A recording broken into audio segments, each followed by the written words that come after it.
片含大量素顏，食飽人士切勿觀看。Hello， 大家好，歡迎翻嚟 This Channel。事隔1年之後，我又再飛啦。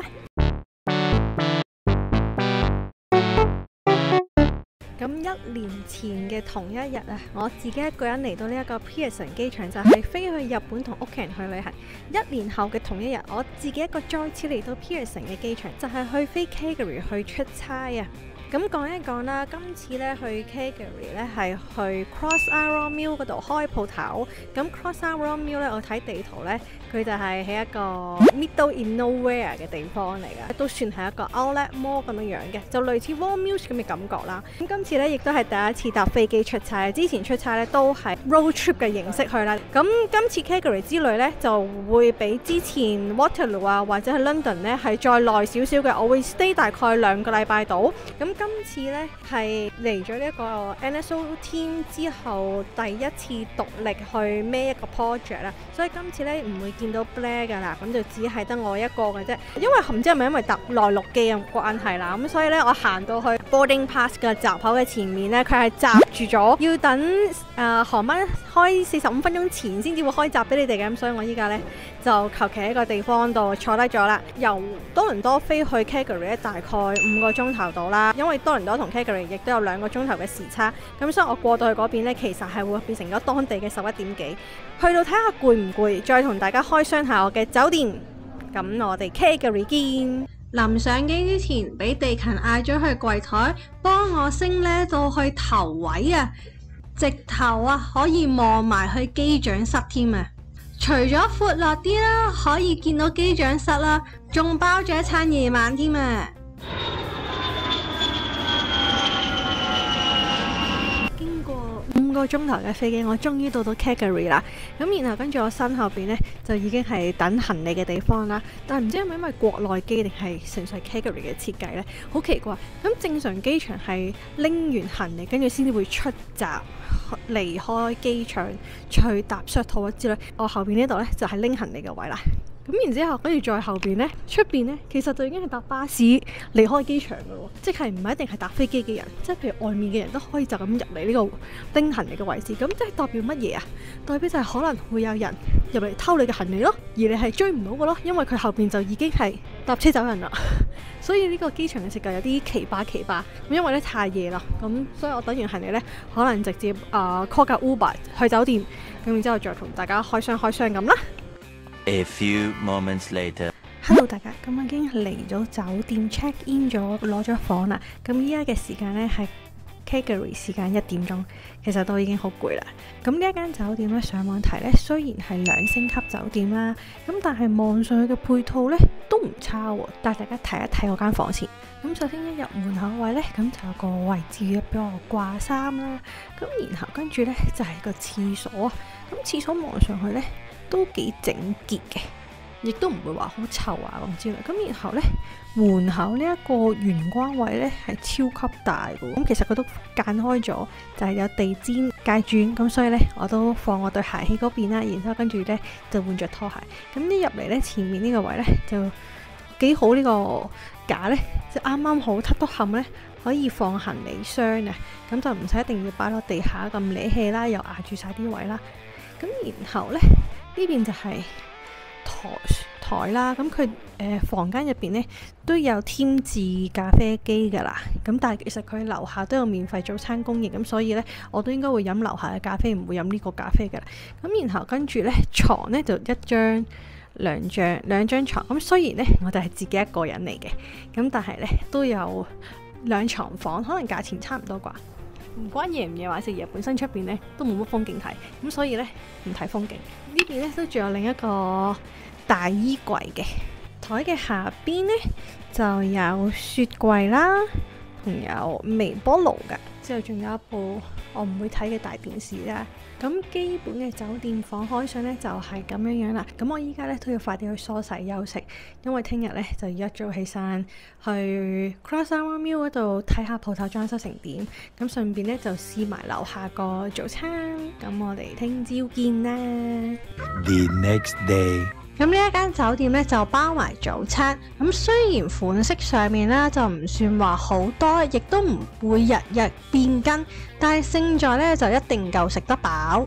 喺餐廳嘅隔離仲有泳池、水上滑梯同埋暖水池添㗎。咁今日咧就係我叫做正式喺 Calgary 落地嘅第一日啦。咁琴晚住酒店就唔計嘅，係啦。咁今朝早咧我就喺酒店度食咗個早餐，然後跟住咧就出發去 Crossout Mill 度去 check 下間鋪頭嘅裝修進度係如何啦。咁但係好可惜嘅係咧，佢哋嘅裝修進度咧係落後咗好多嘅，咁就唔可以根據咧我哋預期嘅 planning， 聽日進場擺貨，因為一 delay 咗進場擺貨咧，就會關聯到好多嘅 department 啊，我哋請咗嘅嗰條 team 嘅人啦，我哋要 make sure 佢哋繼續有公開啦，咁就要改佢哋嘅 schedule 啦，然後跟住咧亦都要同運輸部去溝通，遲啲先送啲貨入嚟啦，然後跟住咧又要同 marketing 嗰邊溝通啦，所以今朝早咧一成朝咧都係打電話同唔打電話啦，去唔同嘅部門度溝通啦，去同你講我哋依家嘅情況啦。依家咧就叫做偷工時間啦，就諗住落翻 Calgary 邊皮少少嘅地方去食嘢，因為咧我見咧上網好多人咧推介有一間叫做佛記，就食雲吞麵，但係佢隔離有一間4.5星嘅拉麵鋪有煎麵食喎，所以我而家都糾結緊，究竟我食呢個佛記定係食呢個煎麵。咁 anyway 啦。咁我頭先喺呢個 Crossout Mill 度搭車落嚟嘅時候呢，上面呢係已經叫做另一個區，所以咧搭車系統咧又係另一間公司，即係你當係YRT 同 TTC 嘅分別啦。咁而佢哋呢係冇合營㗎，即係話你一張車票你唔可以共用咁搭唔同嘅巴士公司，因為我上咗車啦，佢冇得就咁俾 credit card 去搭車，佢一定要我 download 個 app， 然之後跟住我搞咗好耐啦，同個司機傾咗一輪啦，終於買到頭先 Crossout 嘅車飛落嚟 Calgary 呢邊，咁但係呢，原來呢邊嘅車飛唔共用，咁即係話我喺 Calgary 呢邊呢，要再俾錢搭車先至可以再落少少嘅地方。幸好嘅就係我頭先落巴士嘅地方呢 even 係再轉一程車呢，或者係行路呢，都唔算話相差太遠啦個距離。咁所以我為咗慳啲錢呢，就決定行過去，係啦。咁去到再決定究竟食佛記定食拉麵呢？ 20 minutes later。好啦，各位，我已經行到啦。咁身後邊咧就係佛記啦，咁隔離咧就係拉麵鋪啊。咁咧但係佛記咧，佢雖然咧寫住開咗門，但係入邊一個人都冇喎，即係冇職員冇客人啦。咁所以咧有啲咬咬地。但係隔離拉麵咧就好多人喎，所以我今日決定食拉麵啊。餐廳嘅環境好大，但係台嘅數目就唔算多，職員咧都係得1個至2個嘅啫。好啦，各位，咁我已經坐低咗。咁佢 menu 上面咧就大概有9款嘅拉麵啦。咁我最想試咧當然係煎麵啦。咁另外咧，佢亦都有得俾你揀，佢要啲咩肉啊、咩蔬菜啊、粗麵、幼麵咁樣嘅。咁佢叉燒就賣晒，只可以揀豚肩肉啦。對我嚟講咧都 OK 嘅，因為我唔係咁中意食肥叉燒。好，咁我咧就嗌咗個煎麵，再加杯凍嘅柚子茶。咁另外佢哋都話咧可以免費添麵咁。咁頭先落單嘅時候，佢都有問我要唔要 extra noodles 咁樣啦。咁但係因為我本身唔知佢一份麵有幾大份，咁所以我就話咁我陣間唔夠我先再 request 啦咁樣。咁依家就等食啦。A few moments later。好啦，大家，咁我個煎麵咧都已經到咗啦。咁另外咧仲嗌咗個凍嘅柚子茶，咁俾大家望一望啦先。咁拉麵上面咧就有溏心蛋啦，有檸檬啦，跟住有啲即係燒過嘅肉啦，又有紫菜啦。咁望上去係曲嘅粗麵啦，咁都有一堆沙律菜啦，唔知點解啦，好奇怪。然後跟住有個湯。同埋我個柚子茶。煎麵咧最緊要係個湯嘅溫度咧係夠熱，咁摸上手咧其實都幾熱下嘅，雖然見唔到有煙，但係摸上去都幾熱。總之咧試下個湯先，好重木魚味道，佢有啲木魚喺入邊啦。但係咧坦白講咧，除咗木魚之後咧，佢嘅味道咧唔知點解好似鹹瘦肉粥。佢個麵咧個質地咧係夠煙韌嘅，同埋咧係好掛到湯。咁佢個麵咧食落去咧就唔係啲咩麵粉味或者係小麥味，而係有一種好奇怪嘅唔識形容嘅味道。咁依家試下個隻燒豬肉。咁佢隻燒嘅味道咧其實幾香口嘅，咁同埋咧佢唔算話好肥啊，所以佢食落去咧係柴柴地嘅感覺。咁依家咧再試下個溏心蛋，咁網上溏心嘅熟都唔錯嘅，佢有溏心蛋嘅味道咧係唔錯㗎，比起之前食過嗰兩間拉麵鋪嘅味道係更加好，因為起碼咧佢係有醃過，然後跟住除咗醃過之外咧，隱約食到有少少嘅煙燻味喺個蛋黃度。食咗一陣咧，其實已經覺得咧佢個湯咧係唔夠結身啦，已經開始變到水汪汪咁樣啦。咁如果佢個湯可以結身少少，會更加好啦。要試嘅都試完啦，咁我哋又專心食嘢，陣間再評價。好啦，大家咁我已經食完出翻嚟啦。咁因為咧我要趕住搭巴士翻去酒店啦，咁所以咧夜飲咧我都打包咗。咁咧講一講佢呢一個嘅食物先啦。咁咧我會覺得咧佢係好食過多倫多嗰兩間嘅。咁無論係佢個肉啦、佢個麵嘅掛湯程度啦，同埋佢個溏心蛋咧，都係好過多倫多嘅。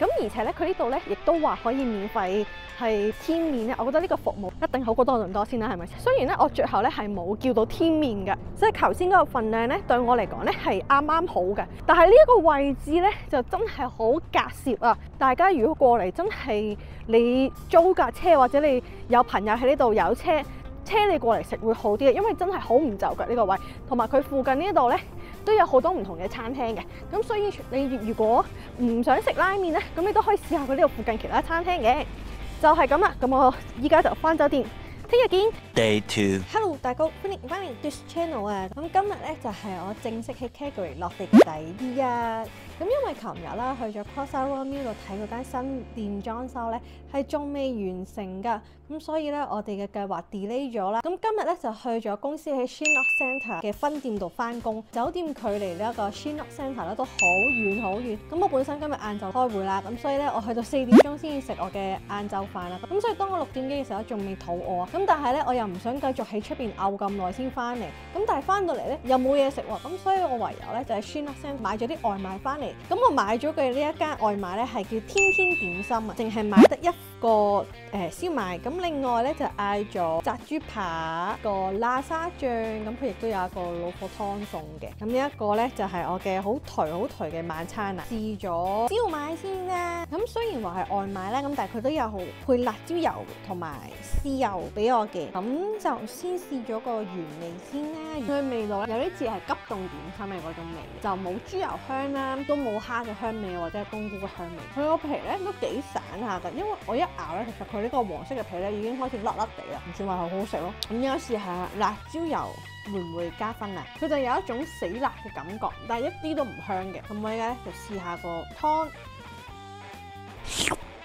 好鹹嘅味精湯，有呢啲茶記粉麵檔嘅嗰個湯底啊，配一啲生菜咁俾你咁樣咯。試下佢嗰個辣沙豬扒，佢話係咖喱辣沙啦，但係咧我完全食唔出任何辣沙嘅味，反而有啲似咖喱魚蛋嗰種咖喱汁多過似辣沙咖喱咁嘅味道啦。咁而家試下個炸豬扒，因為我本身咧嗌嘅時候咧，我唔知佢係炸豬扒嚟，佢係冇寫係炸，佢就話係鐵板豬扒嚟。咁我本身以為就係煎豬扒，我唔肯定係我買咗翻嚟之後擺得太耐啊。首先咧，佢個皮一定係唔係脆先㗎啦。第二件事咧就係佢好硬刮刮啊，成嚿豬扒真係好似咧你翻叮咗好多次嘅嗰種硬刮刮嘅質感咯。佢 Google 評分呢間都好似得個3點幾星嘅，但係因為投其就手，我就買咗呢一間嘢翻嚟食。咁如果大家去 Chinook Centre 行街嘅時候咧，就唔需要特登去呢一間點心鋪度食啦。我覺得 Day 3第3日放咗自己1日假，落咗 Calgary downtown 玩。想知有咩玩有咩食，記得留意下一條片啦。Day 4第4日朝早去完 Crossrail Mill 睇多次個裝修進度，晏晝去翻 Chinook Centre 度翻工。夜晚嘅時候，同事就帶咗我去食一間日式意大利菜。呢一間餐廳相信咧喺區內都少有名氣，滿載要等位之餘啦 ，Google 評分仲有4.7星。由於今餐係同同事一齊食啊，咁所以咧就嗌多咗幾款唔同嘅小食一齊 share 啦。呢一個係龍蝦、炸蝦同吞拿魚嘅 taco， 然後跟住呢一個咧係唔知咩塔塔沙律嘅物體。試下呢一個塔塔，上面咧佢有啲好吞拿魚咧定唔知咩魚啦，咁然後跟住咧佢係有一堆辣嘅沙律醬去醃佢嘅，唔係嗰啲辣千島醬啊嗰種。咁佢個薄脆咧，食落去好脆身，佢個味道咧就好似冇晒味粉嘅嗰個三角形粟米脆片咁樣樣，即係就咁食嗰個塔沙律咧，你唔覺得辣嘅，但係連埋嗰個脆餅一齊食咧就冇咁辣啦。之後跟住咧嗰個 taco 咧，我就試下呢一個炸蝦，咁佢炸蝦上面咧就好似有啲 mustard 咁樣樣啦，咁佢上面個醬咧佢仲有好似吉列炸豬扒嘅嗰個醬汁喺入邊咁樣，咁再加埋佢啲 mustard 咧，就食落去咧有少少辣辣地嘅，咁但係又唔會話辣得好過分。跟住炸蝦咧都係好脆口嘅，但係不過咧無奈地咧個紫菜咧已經腍咗啦。之後跟住咧就試下呢一個毛毛餃子，呢個毛毛餃子咧佢個調味咧係唔差嘅，佢上面個皮咧就有啲厚啊。咁食完啲甜菜之後咧就主食咧都終於到咗啦，俾大家望下先。咁我嗌咗咧就係呢一個 bacon 意粉啊，上台嘅時候咧其實好香嘅芝士味，就試下先。咁佢咧就有啲意大利腸仔啦，佢個腸仔嘅味道咧就好似肉醬意粉入邊啲肉醬咁樣樣，仲有啲鹹，黑椒味都有啲重，唔係咁啱我胃。活生嘅意粉嚟嘅，意粉嘅味道咧係唔錯嘅，佢有少少好濃郁嘅芝士味之餘咧，仲有少少香草嘅味道。咁雖然話係芝士味好重咧，但係佢唔會話好漏啊、好膩啊嗰種嚟嘅。除咗腸仔之外咧，仲有好少量嘅蘑菇粒，細細粒咁樣樣啦。咁我覺得個意粉咧係好食過個腸仔嘅。The next day，既然嚟到 Calgary， 點可以唔去埋 Banff 嗰度玩嘅？於是我就趁另一日放假，參加本地一日遊去 Banff。我都知啲風景旅行片咧都冇乜人想睇㗎啦，但係獨樂樂不如眾樂樂，我都係決定同大家分享，所以有興趣嘅觀眾留意下條片。2 weeks later，咁咧已經到咗我離開 Calgary 嘅時間啦。咁依家就係星期日10月19號嘅朝頭早5點幾啦。去完呢一個班夫之後咧，就一直冇拍片嘅原因咧，就因為去完班夫之後咧，當晚咧我就跌爛咗我舊嗰部電話，咁我就好騰婆啦，不停咁樣去睇下邊度可以即刻買咗一部新電話去應急啦。咁因為咧加拿大呢一度咧買電話係十分之困難㗎，我哋本身咧係用 Freeze 嘅上台卡㗎，咁所以咧我哋係唔會 join任何嘅 mobile plan 啊，咁但係呢度好多鋪頭賣電話都係要捆綁式銷售，你一定要 join plan 先至有部電話。所以我係揾咗好耐啦，唔需要 join plan， 然之後跟住亦都有現貨嘅 Google Pixel 9A。咁所以咧去完班夫之後嘅第二日咧，我就即刻出去出邊買電話啦。咁本來諗住買完電話之後咧，就可能又去下動物園啦。咁可惜咧當日落雪啦，咁我又唔係着得特別厚喎，咁我就費事喺出邊度逛嚟逛去，所以我買完部電話咧，翻酒店會 set up 啦，然之後跟住就剪下片，到13號開始咧入場擺貨噶啦。因為 Cross River Mall 咧真係一個好荒蕪、好遙遠嘅地方，搭巴士出翻去市區咧又好遠喎，咁所以咧除咗早餐喺酒店食之外咧，其餘午餐晚餐咧我都喺商場嘅 food court 入邊食，咁所以咧都拍唔到片話俾大家知，因為商場 food court 食嚟食去都係嗰啲嘢嚟㗎啦，係咪先？有咩好講啫？係咪？咁所以咧呢個咧就係點解我去完班夫之後一直冇拍片嘅原因啦。好彩中途有一班嚟自溫哥華過嚟幫手嘅裝修，好彩中途有一班嚟自溫哥華過嚟幫手嘅裝修師傅呢。咁依家咧就等緊 on board 上飛機翻多倫多啦。咁我哋下集再見，拜拜。